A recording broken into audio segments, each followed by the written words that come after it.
civiliennes, chers civiliens, vous êtes sur le point de visionner la partie numéro 2 de la vidéo 21C consacrée à l'organisation des écoles de la société civile. Pour visionner la partie numéro 1 ou les autres vidéos consacrées à ces écoles, rendez-vous sur www.civilien.info/21.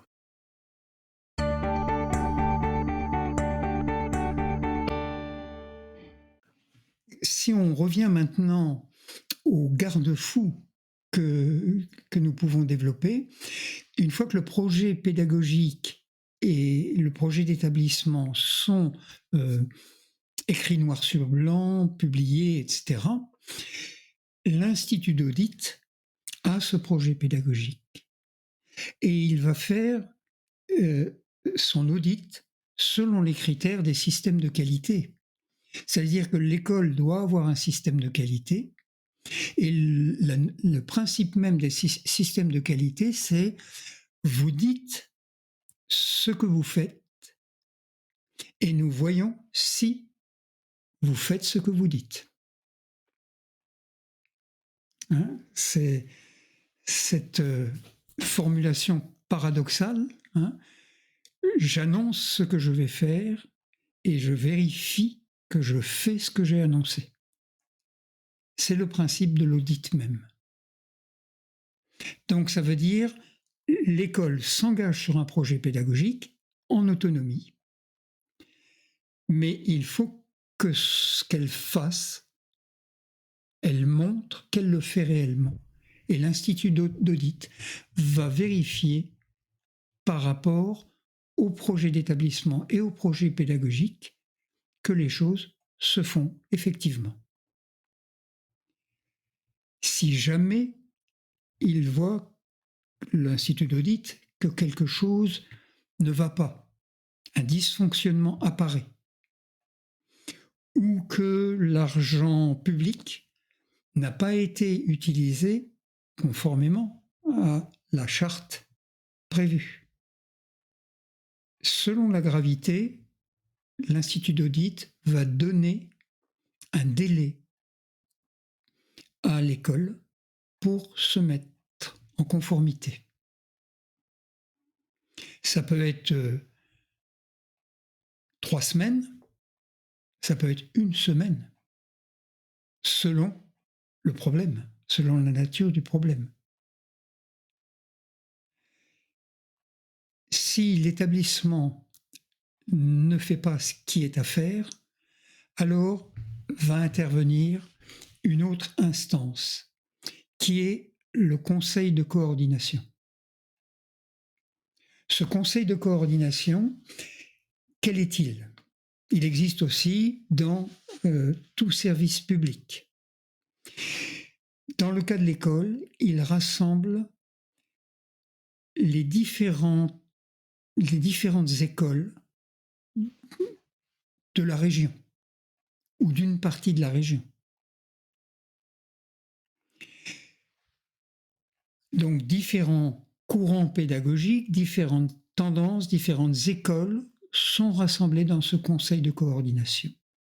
On retrouve plusieurs courants pédagogiques là-dedans. On n'a pas un conseil de coordination pour, par exemple, les écoles Montessori ou pour les écoles Freinet, non. Les écoles qui se rassemblent dans ce conseil de coordination, elles sont là par rapport à leur position géographique. Et elles vont avoir 4 fonctions principales. La première, c'est qu'elles accordent ou elles retirent l'accréditation d'une école. C'est-à-dire que c'est elles qui donnent à l'école le label d'école de la société civile, qui est un label. Si donc il y a un rapport d'audit, elles ont pour obligation d'étudier ce rapport d'audit.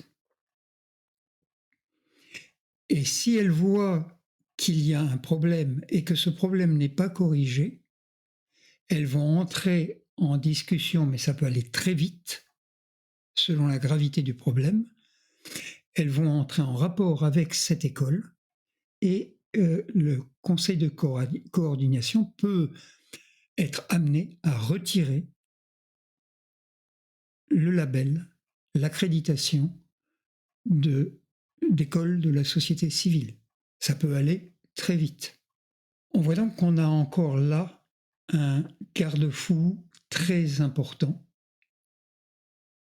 Et il faut voir que dans ce conseil de coordination, il y a à la fois des parents et des enseignants de l'école en question. Ils vont être en cercle avec les autres, dans une même réunion.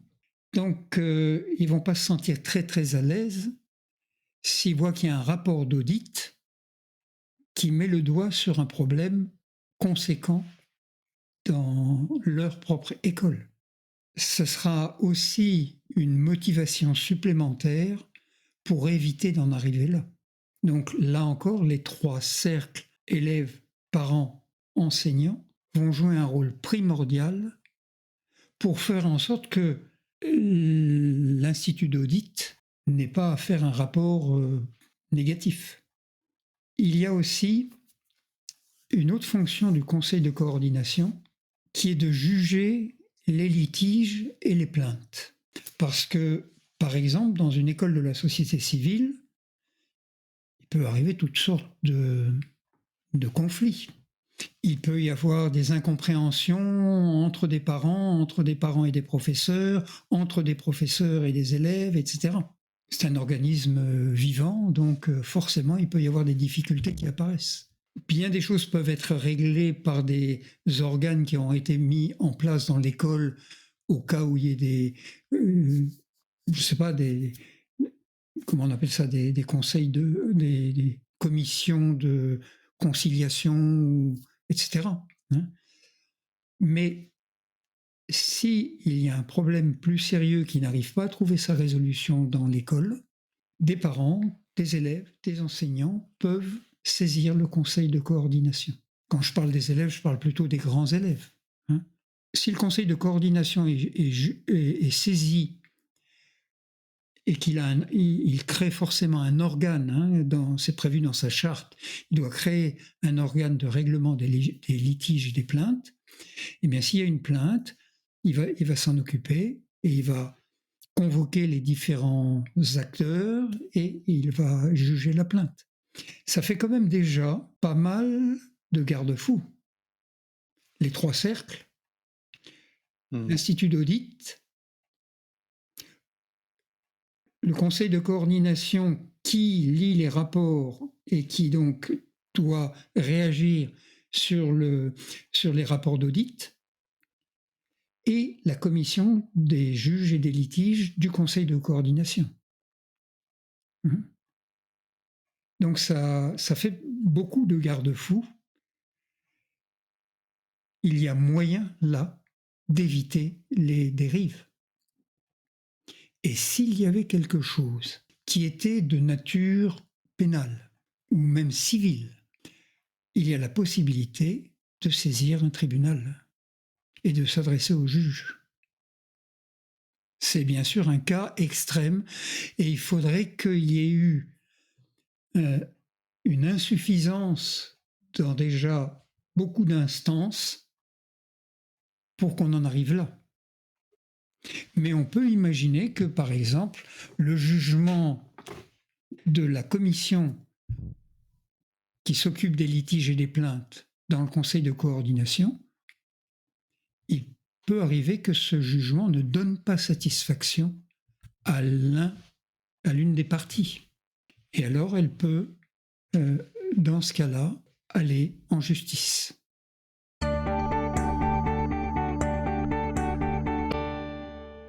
La 4e fonction, c'est d'observer les besoins pédagogiques de la région. Et ça, c'est une fonction qui est tout à fait nouvelle, on pourrait dire, dans le paysage pédagogique. C'est de regarder si des besoins apparaissent dans le domaine de l'éducation. Des besoins, par exemple, pour des élèves qui ont un nouveau type de difficultés. On a vu de nouvelles même pathologies apparaître ces dernières années. Et ça nécessite de pouvoir réagir à ça et dire mais comment va-t-on éduquer, comment va-t-on enseigner ces élèves? Donc supposons qu'un nouveau besoin apparaisse, le conseil de coordination a l'obligation de chercher comment il va répondre à ce besoin. Il peut par exemple s'adresser à un des courants pédagogiques qui est présent en son sein et de leur demander mais est-ce que vous vous sentez, est-ce que vous avez l'impression que vous pouvez, que vous avez les moyens de pouvoir répondre à ce besoin? Peut-être que quelqu'un dira oui, enfin peut-être qu'une école de la société civile de cet endroit dira oui, nous allons étudier la chose et après elles répondent oui, nous sommes d'accord de le faire. Mais peut-être qu'il n'y aura personne. Alors le conseil de coordination a l'obligation de susciter, de faire en sorte qu'il y ait une nouvelle école de la société civile qui se crée avec les compétences pour s'occuper de ce type de nouvelles difficultés pédagogiques. On peut penser aux enfants hyperactifs, par exemple, on peut penser aux enfants surdoués, etc. Ils peuvent être, on peut peut-être trouver une façon d'avoir un enseignant qui s'occupe plus particulièrement dans une école de ce type d'enfant, qu'éventuellement se crée une classe ou des classes pour ça au sein d'une école. Plusieurs écoles peuvent le faire aussi. Ou alors, on crée une école spéciale pour ce type d'enfant. Il peut y avoir de multiples façons de résoudre le problème, mais ce qui est intéressant, c'est qu'on amène là un nouveau principe juridique.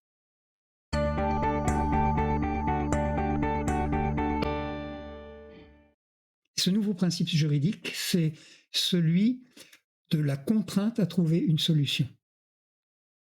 C'est-à-dire dans la charte des conseils de coordination, il serait inscrit l'obligation de trouver des solutions pour de nouvelles questions qui apparaissent dans le paysage pédagogique local.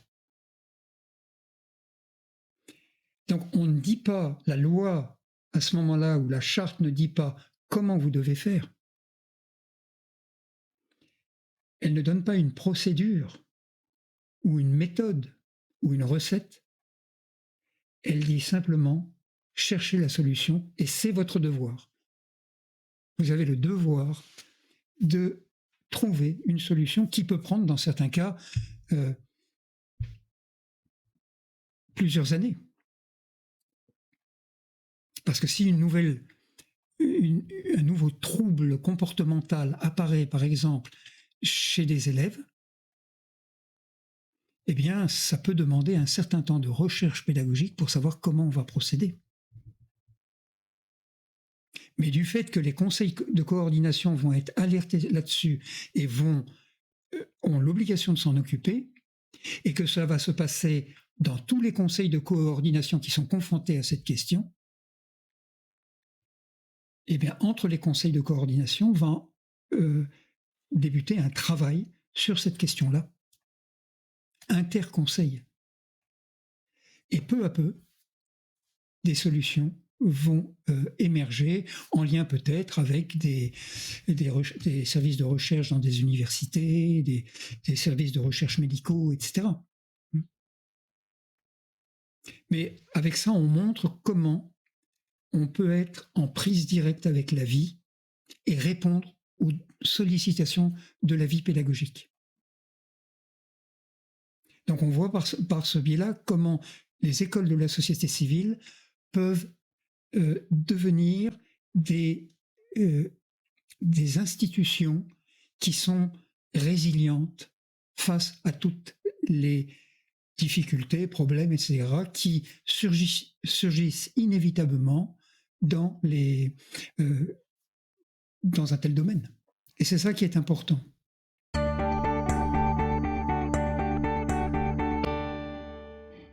Est-ce qu'il y aura vraiment une coopération entre ces écoles qui font partie du conseil de coordination? C'est ce qui est entendu, hein, dans les exemples que tu donnes ici.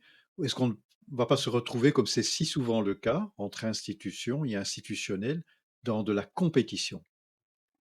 Qu'est-ce qui peut, non pas peut-être garantir, mais qu'est-ce qui peut conduire plus sûrement à une coopération, une collaboration au sein des conseils de coordination plutôt qu'à l'habituelle compétition? Mmh. Une compétition de quelle nature, en fait? Bah, je pense principalement au fait que, peut-être que des écoles vont avoir un intérêt à inscrire un maximum d'élèves ou peut-être faire des choix même, des choix d'élèves qui les agréent davantage que d'autres. Pas seulement liés à des critères financiers, mais ça peut être d'autres critères, des critères sociaux et cetera. Et donc ne pas jouer très fort la transparence, plutôt la rétention de certaines informations. Ne pas mettre au courant les membres du conseil d'un certain nombre d'enjeux qui le concernent pourtant, parce que ce sont des enjeux qui sont valables sur le territoire en question. En réalité, sur le nombre d'élèves, je crois que ça bien sûr, il peut y avoir une compétition entre les écoles à un moment donné, hein, heu, mais ça arriverait au moment où une école n'aurait plus suffisamment d'élèves. Parce qu'on n'a pas encore, traité cette question-là, mais le budget des écoles de la société civile dépend du nombre d'élèves inscrits. Je développerai ça juste après, hein, mais s'il y a moins d'élèves, il y a moins de budget. Ça veut dire qu'une école peut se trouver à un moment donné, si des élèves partent, elle peut se trouver en difficulté budgétaire. Mais alors la question c'est pourquoi les élèves partent-ils? Pourquoi les élèves ne viennent-ils plus s'inscrire dans cette école-là? Là, on aurait une question pédagogique. L'école peut avoir une difficulté temporaire.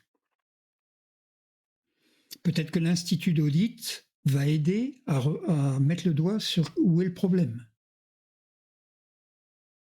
Et alors à ce moment-là, l'école a besoin de temps pour corriger ce problème-là. Par exemple, il y a un mode de relation entre les parents et les enseignants qui est défectueux et les parents en ont assez, hein, et ils retirent les enfants parce qu'ils ont l'impression qu'ils ne sont pas entendus. Il faut du temps pour rétablir une telle situation si elle s'est dégradée. Dans ce cas-là, le conseil de coordination peut être saisi de cette question et il peut accorder une dérogation pour que l'école en question puisse bénéficier d'un, comment on dit, d'un un supplément de budget qui dépasse le rapport entre le nombre d'élèves et le budget, provisoirement, pour un temps donné. Si l'école peut fonctionner avec son budget, alors, dans ce cas-là, il n'y a pas de compétition. Il ne devrait pas y avoir de compétition entre les écoles.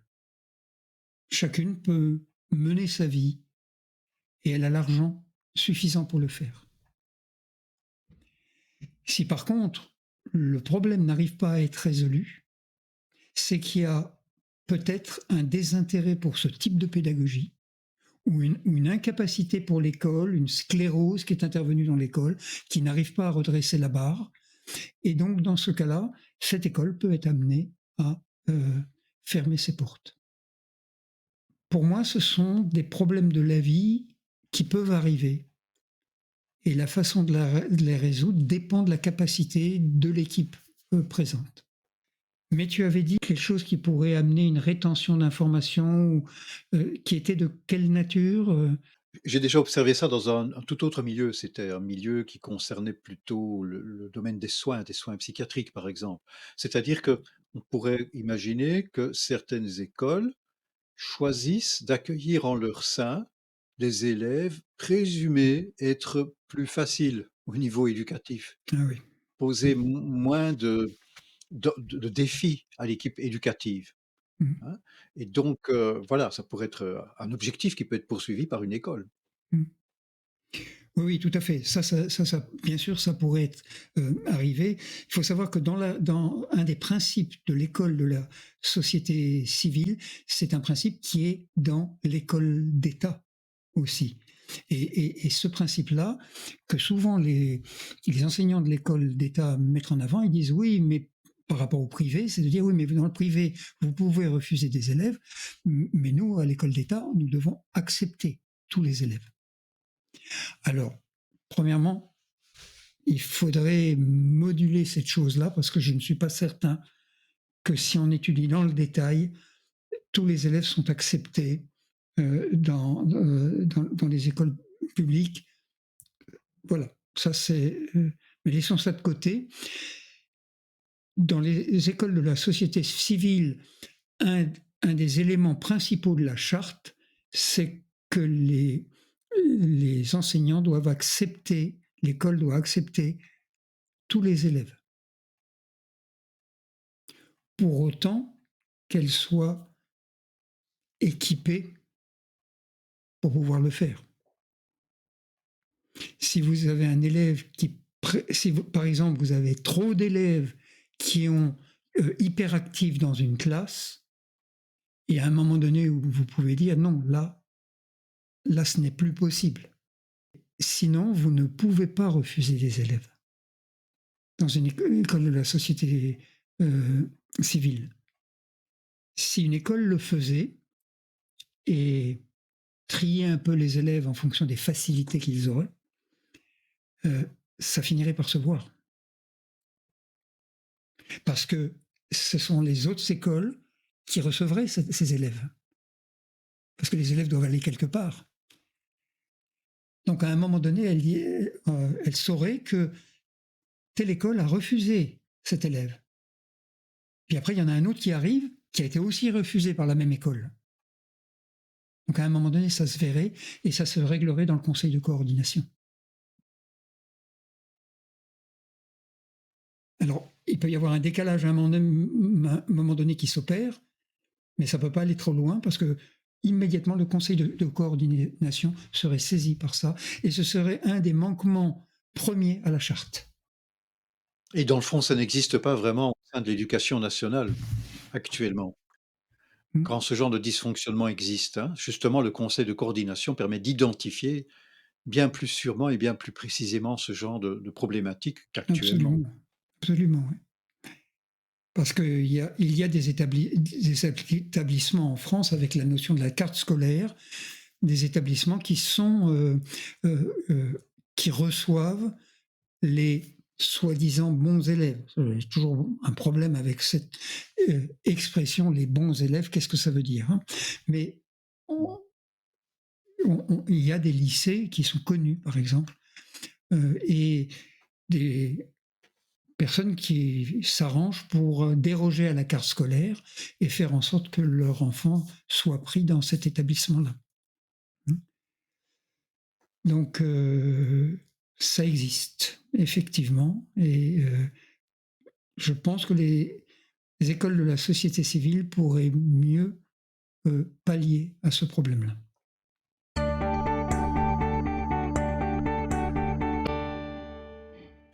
Tout à l'heure, tu as évoqué le budget des écoles de la société civile, hein, qui va être fonction du nombre d'élèves inscrits. Mais qui va déterminer finalement l'apport financier par élève inscrit? Quelle est l'instance qui détermine ça? Il faut quand même qu'il y ait une instance. Est-ce que c'est de nouveau l'État? Ou justement, si c'est pas l'État, quelle serait cette instance? Alors, ce sera une instance de la société civile, hein, et ce sera un conseil qui sera créé spécialement pour ça et que je propose comme nom Conseil national des usagers de l'éducation, donc qui seront les parents et les enseignants, un conseil national de ces usagers qui auront pour tâche de déterminer les clés de répartition du budget global que le pays consacre à l'éducation. On sait par exemple que dans tel pays, ça va être 8% de l'argent public qui va être consacré à l'éducation. Dans tel autre pays, ce sera peut-être 10%, etc. Hein. Donc, sur cette base-là, parce qu'on ne part pas de rien, les choses existent, on sait combien un pays consacre à son éducation. Donc, si l'on sait que sur le budget de l'année, budget total d'argent public, je ne parle pas du budget de l'État, parce que ça deviendra le budget de l'argent public. Hein. Sur ce budget-là, on sait qu'il va y avoir tant pour l'éducation. Le Conseil national des usagers a connaissance de ce montant et il sait combien d'élèves il y a à scolariser pour l'année à venir. Il sait qu'il y en a tant dans le primaire, tant dans le secondaire 1, tant dans le secondaire 2, pour se limiter déjà à ces 3 catégories. Hein. Donc par rapport à ça, en fonction du budget, il va dire, bon ben, l'année dernière, on en avait tant dans le primaire, mais maintenant on va en avoir plus, parce qu'il y a plus de naissances, par exemple, hein, ou plus d'enfants qui arrivent à l'âge scolaire. Hein. Voilà. Après, ça va être au contraire une tranche d'âge qui monte et qui arrive en secondaire 2, par exemple. Ben, on va dire là maintenant, on va avoir une augmentation parce qu'il y a une classe d'âge qui arrive maintenant plus importante. Donc en fonction de ça, ils vont répartir et ils pourront déterminer, ben voilà, dans le secondaire 2, par exemple, ça fera tant par élève. Mais ils doivent en même temps prévoir une petite réserve pour des cas particuliers dont on a parlé il y a un instant. Par exemple, une école qui se trouve à avoir des difficultés temporaires, où il y a une conjoncture dans la région, etc., qui fait que beaucoup de gens partent de la région, etc. L'école se trouve en difficulté. Il faut qu'elle se réorganise par rapport à ça. Donc il faut prévoir des cas où on peut déroger au plafonnement du budget. Ça veut dire que le budget d'un établissement est plafonné par rapport au nombre d'élèves. Ça, je redirai quelque chose là-dessus parce que c'est très important. Mais pour continuer ce que j'étais en train de dire, si jamais on a un cas particulier qui nécessite un appel à un budget spécial d'aide à l'établissement, eh bien, il faut que le Conseil national des usagers garde un peu d'argent de côté, si je peux dire, pour ces cas particuliers. Un autre cas particulier, ce serait une nouvelle pédagogie qui débute et qui n'a pas encore pu faire ses preuves. Donc au début, ils ne vont pas avoir beaucoup d'élèves. Il faut donc prévoir un temps pour que cette pédagogie fasse ses preuves. Ça permet l'innovation. Et alors ça, c'est à déterminer, hein, combien de temps, si on dit par exemple 5 ans, 6 ans, etc. Pendant ce temps-là, 5 ans, si le nombre d'élèves augmente quand même, s'il n'y a aucun élève, enfin, ou très peu d'élèves qui viennent, il faudra tirer les conclusions. Hein, mais voilà, on peut déterminer une façon de procéder pour permettre l'innovation pédagogique et dans ce cas-là, il faut qu'il y ait un budget spécial. Et ça, c'est le conseil de coordination qui va accréditer cette expérience pédagogique en disant ben, vous aurez droit à ce budget particulier. Spécial. Voilà comment fonctionnera le Conseil national des usagers pour donner les clés de répartition. Mais l'argent, d'où va-t-il venir? Eh bien là, ça renvoie aux rencontres civiliennes 19A et 19B sur les fonds de monnaie de contribution. Car ce sont les fonds de monnaie de contribution qui vont collecter l'argent qui avant était collecté par l'impôt. Et par l'État. Et par l'État. L'impôt de l'État. Voilà. Et maintenant, ça va venir par ces fonds de monnaie de contribution. C'est ce troisième type de monnaie dont on a parlé, géré par des fonds. Et ce sont les civiliens eux-mêmes qui vont affecter cet argent, cette monnaie de contribution, autrefois appelée l'impôt, mais cette contribution faite par les civiliens. C'est-à-dire que le civilien qui travaille dans telle entreprise, par exemple, il sait que sur la part des bénéfices qui doivent aller vers la monnaie de contribution, l'impôt, sur la part des bénéfices, il y a 10%, par exemple, qui va pour l'éducation. Alors il peut dire, ces bénéfices de l'entreprise, c'est 10%, ma part, je vais l'affecter à telle école ou à tel courant pédagogique. Alors, ou peut-être à tel fonds de contribution, ou peut-être à tel fonds de contribution qui est en lien avec un certain type de courant pédagogique, par exemple. Voilà. Oui.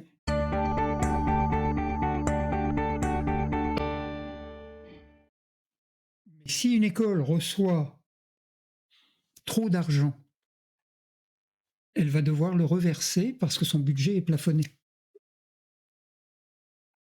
Donc si on est dans un endroit où il y a une usine qui fait beaucoup de bénéfices, par exemple,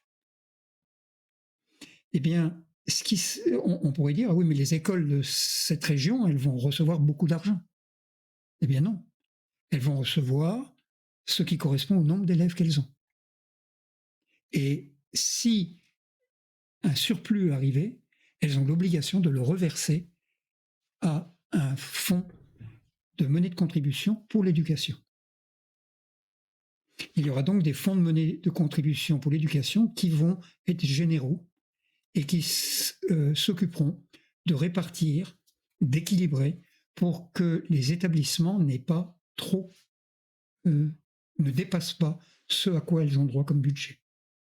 Si quelle que soit l'orientation donnée à l'affectation par le personnel de l'entreprise, les écoles sont avec la garantie qu'elles vont recevoir le budget qui est prévu et qui est plafonné, quel sens est-ce que ça a encore, malgré tout, d'affecter, de donner une certaine orientation au niveau d'une entreprise ou même de personnes qui peuvent affecter leur contribution, puisque de toute façon, les écoles vont recevoir l'argent.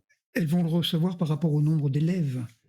Et c'est-à-dire que si elles ont un nombre d'élèves suffisant pour fonctionner, ça va aller, mais ça ramène à la question, si le nombre d'élèves descend en dessous de ce qui est viable, l'école est face à une question, à la question de son propre projet pédagogique. Hein. Donc il n'y a pas d'automaticité qu'elle reçoive suffisamment d'argent. Hein. Et puis, l'autre avantage de procéder comme ça, c'est que les collaborateurs des entreprises, par exemple, vont devoir se poser la question, mais quel est le courant pédagogique que je voudrais d'abord, en priorité, favoriser? Ça veut dire qu'ils vont commencer à devoir s'intéresser à l'éducation. Peut-être qu'ils ne le feront pas, parce que ils n'ont plus d'enfants, ou ça ne les intéresse pas, etc. Ils vont donner à des fonds généralistes, on va dire, pour l'éducation, pas liés à un courant pédagogique spécial. Mais si ils s'en préoccupent, ils vont dire, mais au fond, c'est quand même important que je sache vers quel courant ma sensibilité me dirige. Et ils vont affecter à ce courant-là. Ça veut dire que la préoccupation de l'éducation va devenir une préoccupation de plus en plus générale dans la société. Ça veut dire que les gens vont s'intéresser de plus en plus à l'éducation, comme ils vont s'intéresser de plus en plus, par exemple, à quel type de recherche je veux que mes impôts financent, quel type d'agriculture je veux que mes impôts ou mes contributions soutiennent, etc., etc. On va avoir comme ça une conscience civilienne qui va s'investir de plus en plus dans les différents domaines. C'est-à-dire que c'est ça qu'on appelle la civilianité. C'est s'intéresser vraiment à ce qui se passe dans la société et s'y investir.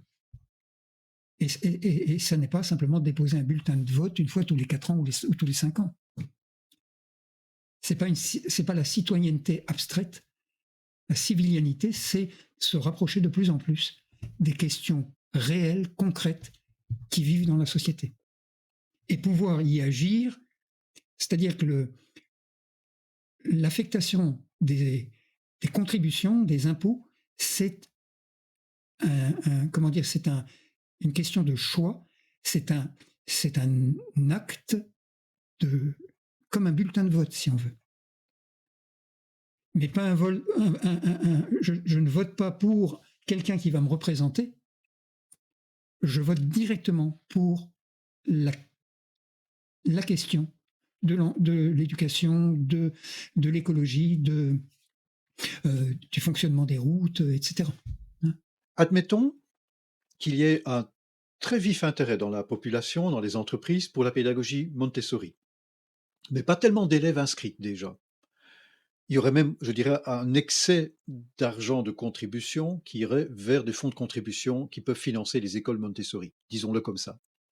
Par contre, il n'y aurait pas beaucoup d'intérêt pour la pédagogie Freinet au niveau des entreprises, des particuliers qui peuvent affecter l'argent de contribution. Par contre, beaucoup d'élèves inscrits dans les écoles Freinet, pour diverses raisons, admettons. On pourrait alors se retrouver avec un fonds de contribution, je vais le qualifier comme ça, hein, pour simplifier, des fonds de contribution Montessori qui se retrouvent avec beaucoup d'argent, des fonds Freinet avec trop peu d'argent, et par contre, au niveau du nombre d'élèves inscrits, on aurait des relations inverses. Alors, qu'est-ce qui se passerait? L'argent en excédent du fonds, dans les fonds Montessori pourrait être versé au fonds de contribution Freinet, mais est-ce que ça ne reviendrait pas à dire que peu importe l'orientation qui a été donnée par les entreprises et par les personnes physiques, certes, il y a eu un effet au niveau de leur conscience. Ils se sont dit, eh bien, maintenant, je m'intéresse davantage. Ils ne se sont pas dit, ils s'intéressent davantage, un certain nombre d'entre eux, aux questions d'éducation.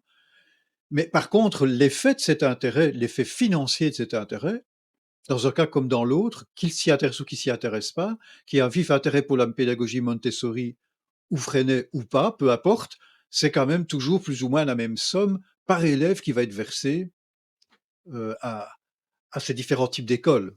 C'est à ça que je voulais en venir. Je voulais dire, il n'y a pas une différenciation financière, puisqu'on arrive toujours au même montant par élève, en fait. Voilà, j'avais aussi posé la question parce que je m'étais demandé, est-ce qu'on peut imaginer que s'il y a de l'argent de contribution qui est orienté dans une certaine direction, ça puisse quand même avoir un impact financier, ne serait-ce qu'un impact financier léger, non pas peut-être tellement au niveau du montant par élève, pas tellement à ce niveau-là, mais justement dans un cas où le nombre d'élèves est encore relativement faible, dans le cas d'une pédagogie qui démarre, par exemple. Justement pour ce budget supplémentaire. C'est-à-dire qu'il y a des personnes suffisamment nombreuses, des entreprises suffisamment nombreuses qui veulent donner un coup de pouce pour le démarrage d'une nouvelle expérimentation pédagogique ou d'un nouveau type de pédagogie. Et c'est dans ces cas-là, en particulier, qu'on pourrait imaginer que c'est d'autant plus le conseil de coordination va donner son accord. Parce qu'il y a parce qu'il y a de l'argent de contribution qui est là, qui est présent aussi. Oui, Il y a oui. une dynamique, une Oui, volonté oui. sociale d'expérimenter, de lancer ça. Je comprends le sens de la question là. Oui, tout à fait. Dans ce cas-là, alors oui, au contraire, ça va réveiller le conseil de coordination, dire oui, mais on doit faire quelque chose là. Ouais.